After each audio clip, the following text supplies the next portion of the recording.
Turning now to the crisis in Ukraine, tensions remain high as Ukraine's foreign minister says his country is practically in a state of war with Russia on Monday.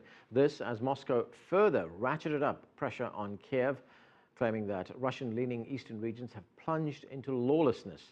CCTV's Natalie Carney has details from Kiev.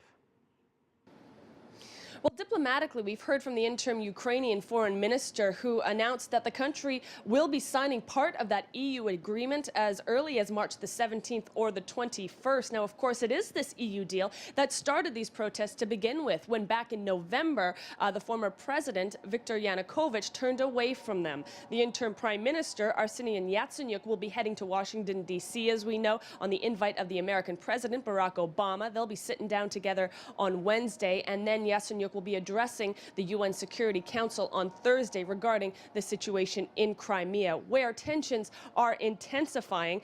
The pro-Russian prime minister in the area has just announced that people will be able to choose which passport they would like to keep should the peninsula be handed over to Russian hands. However, a newspaper here in Kiev, the Kiev Post, is reporting that the ballot in the referendum set for March 16th is rather skewed in the questions it's asking.